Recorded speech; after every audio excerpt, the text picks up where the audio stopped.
For leaders, how to future-proof your AI strategy. AI is changing the business landscape. Leaders must fully grasp the implications so they can strategize and place their companies at a competitive advantage. There's a lot of noise as well as advancement in the AI space. How can leaders separate out the noise, navigate through the complex terminology, keep on top of the speed of change of technology, get clarity, and achieve value realization quickly? In this video, I'll give you the essence of what you need to know and how to think about AI to make intelligent decisions about it. The single idea I'll share is very simple, yet exceedingly powerful. First, let's understand the scope of AI I'm referring to. Most of what we generally call AI is actually a subset of AI called machine learning.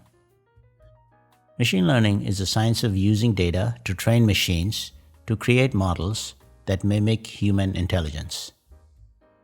Using machine learning techniques, we can train computers to understand speech, recognize objects, classify data, make predictions, find trends and patterns, and make decisions automatically, among other things.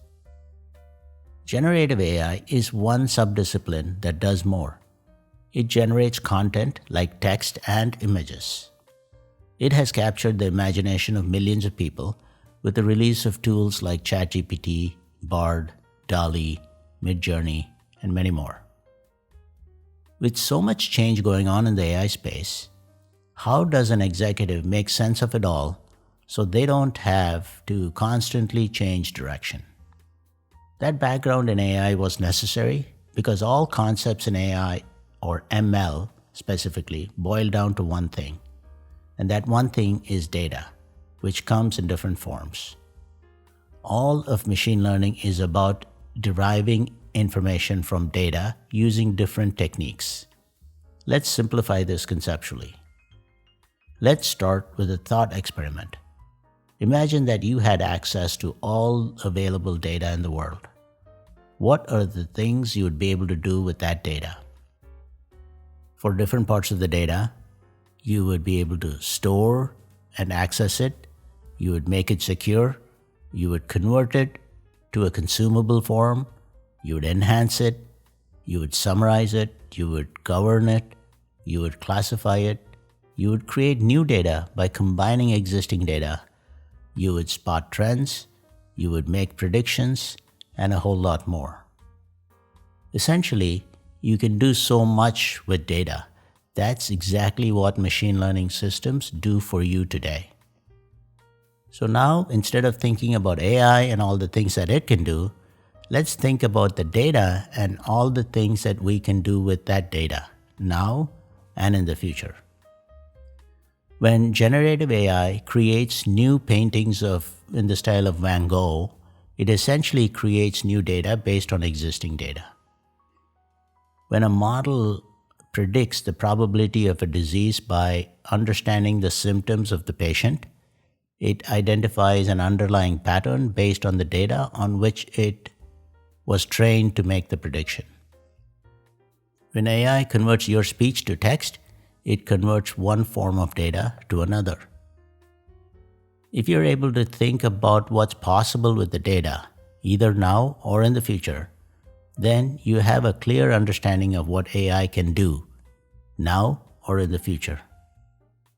For example, in the future, we may be able to generate new DNA sequences that form the basis of a stronger life form. We may be able to integrate data across different domains and formulate new innovations. We may be able to analyze all data around a particular object, such as a financial transaction or a person's health. Once you understand that much of current AI, or machine learning in other words, is nothing but data manipulation, then imagine how that concept can be applied in different areas of your business. As an example, when a customer interacts with your business, they don't need to fill out elaborate forms, but rather they should be able to interact by speaking.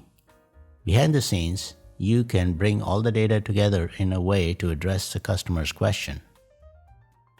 If you as a leader want to know how your company is doing this quarter, you should be able to simply ask that question and get the answers in whatever format you require. To meet the needs of these examples, AI simply understands your question, converts it to code that can access the data through models, prioritize the answers based on a number of factors, including context, converts it into your desired form, and gives it to you. This data could come from one source or multiple sources in different formats. Let's look at a possible future scenario using AI. Let's say you're the CEO of a hospital. A patient comes in and simply talks to an AI system, sharing his symptoms. The AI asks the patient for other related symptoms based on its knowledge of all patients. AI, in other words ML, recommends a few more tests for the patients to get a complete picture. Then it does an automatic diagnosis based on the millions of patients it's already seen and knows about. The doctor then verifies the diagnosis. The AI system then prescribes the best treatment. As I illustrate this with an example, a leader who has to make a decision about how to incorporate AI into their business does not need to understand how generative AI works or how voice recognition works. All they need to know is how data can be manipulated to enhance the patient's experience. Once they have played out this scenario with their peers, the leadership team can make collective decisions from a business vision perspective and can then have it implemented by technologists, providing all assumptions such as availability of data as validated. While leaders can ground their decisions on AI simply on the ability to manipulate data, it becomes very clear what AI cannot do. For example, data cannot show compassion or empathy or feeling or love or creativity outside of that data. Only humans can do that, and based on how machine learning is progressing, impressive as it may seem, we haven't figured out yet how to infuse data with these human qualities. So maybe for that part of AI, we are approaching human intelligence in the wrong way. It may not have to do with data, but perhaps it's chemical based. If leaders were able to think and articulate about the possibilities of AI using data as a foundational concept, they can help to accelerate their organizational transformation by building processes and systems where humans and AI complement each other. In the hospital example, the leaders can clearly identify where AI and technology can play a role and where humans can play a role for most effectively meeting the needs of patients, skilling their employees, using the right technology, and building robust processes all aligned to meet the vision of the company. If you enjoyed watching this video, please consider subscribing. For a one-page visual of this video, please sign up on my mailing list. Thank you.